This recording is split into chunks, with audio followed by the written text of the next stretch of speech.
حينما شرفني الشيخ بإتيانه إلى هوتيل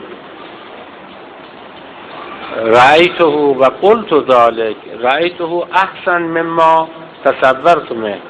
اللهم صل على محمد وآل محمد. وجدته كما تصورت من قبل بدرجة عليا، وجدته عالما نشيطا فعالا،